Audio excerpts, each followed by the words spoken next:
Dan akhirnya Stefano Lillipali tidak dipanggil Sintayong untuk memperkuat tim nasional dalam menghadapi leg pertama melawan Irak nanti.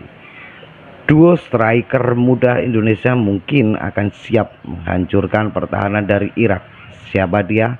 Ayo kita ulas.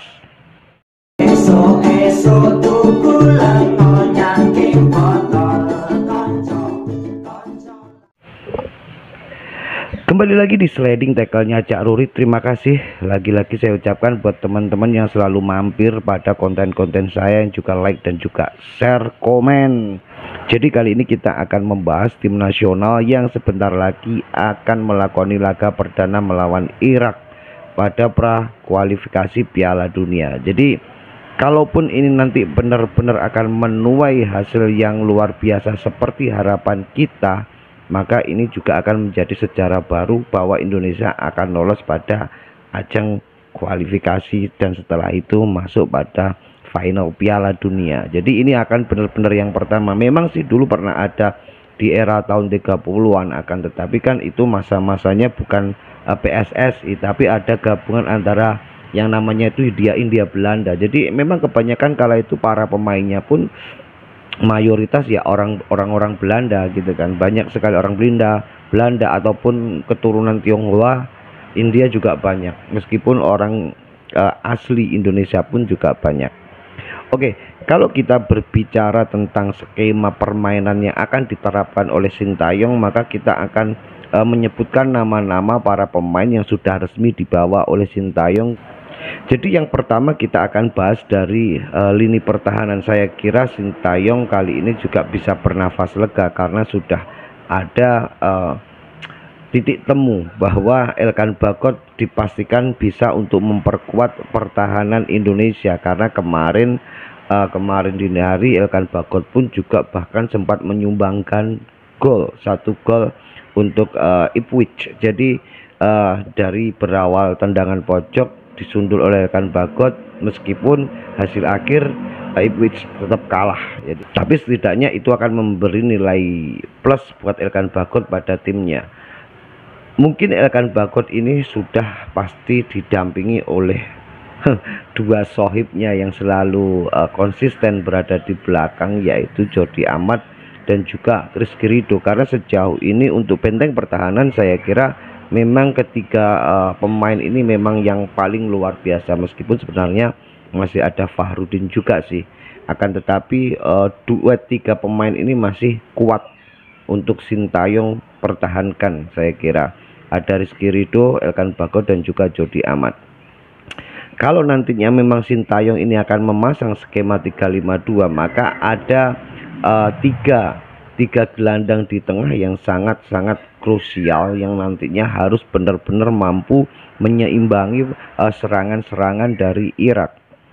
Mungkin kalau Marcelino dan juga Ivar Jenner itu benar-benar fit dan bisa bergabung, tapi itu sudah tidak mungkin karena pemain sudah ditentukan.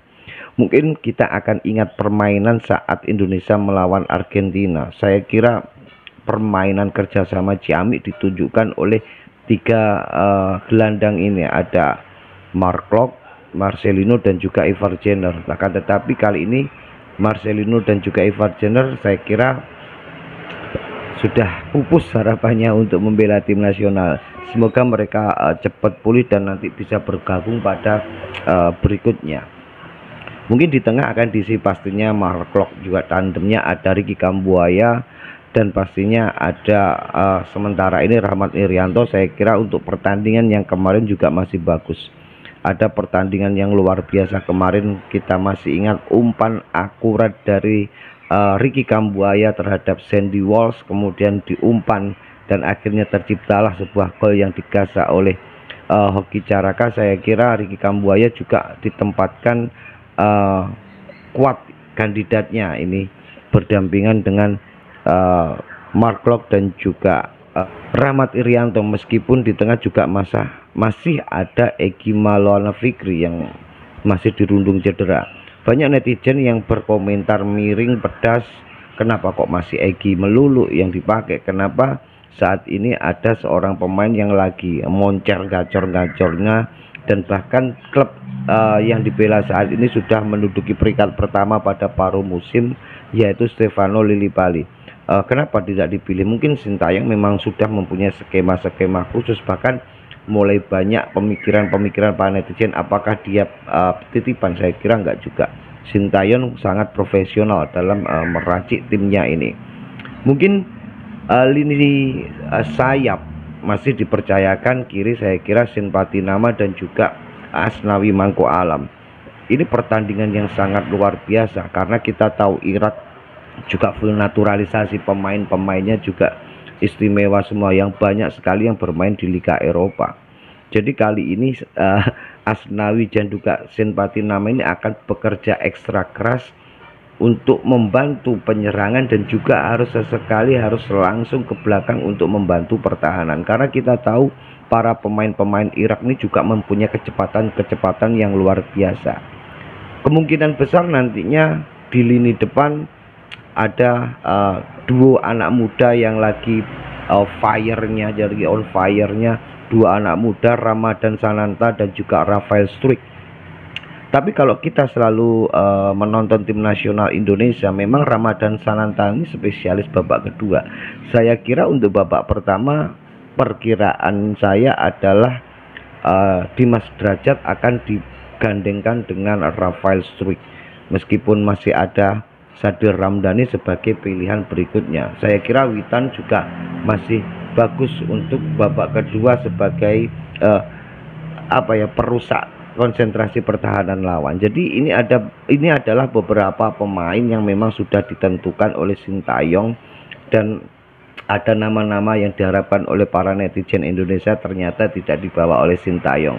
Tapi saya kira Sintayong lebih mampu, lebih tahu kebutuhan tim saat ini yang memang diperlukan untuk menghadapi lawan-lawan besar. Karena kita tahu entah itu Irak, entah itu Filipina, entah itu Vietnam, saya kira kali ini adalah tim-tim yang sangat kuat, karena kita tahu Filipina pun juga full pemain naturalisasi. Jadi kalau kali ini Indonesia ini sangat akhirnya bingung karena ada beberapa pemain utamanya yang sedang dirundung cedera, maka disinilah akhirnya kita paham betapa pentingnya naturalisasi ataupun betapa pentingnya pemanggilan para pemain-pemain keturunan Indonesia yang berlaga di luar negeri.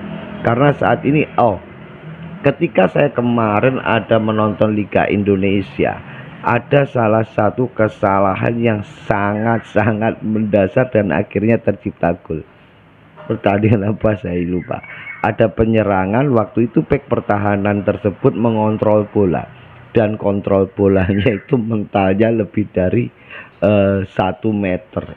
Ya, langsung digasak oleh lawan, ya akhirnya tercipta gol. Ini baru 1 hari yang lalu di BRI Liga 1. Jadi disinilah ternyata pemain lokal ini bukannya kita merendahkan, enggak, pemain lokal yang bagus juga banyak. Kita tahu ada Marcelino, ada Rizky Ridho, Ricky Kambuaya, Witan, Sadil Ramdhani, pemain-pemain ini luar biasa semuanya.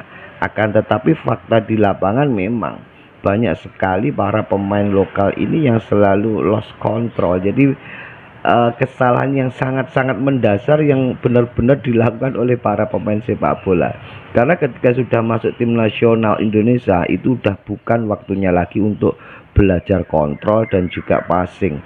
Dan itu dilakukan oleh Sintayong waktu awal mula masuk ke dalam kepelatihan tim nasional Indonesia. Sintayong pusing 7 keliling karena banyak sekali para pemain-pemain ini tidak mampu kontrol dan juga passingnya selalu tidak akurat. Oke, tetap positif, tetap selalu memotivasi dan mendukung apa keputusan Sintayong dan juga seluruh pemain tim nasional Indonesia yang akan melakoni laga di Irak. Semoga menghasilkan dan menuai hasil yang maksimal, dan Indonesia harus lolos ke Piala Dunia. Salam sehat, salam waras, Indonesia juara.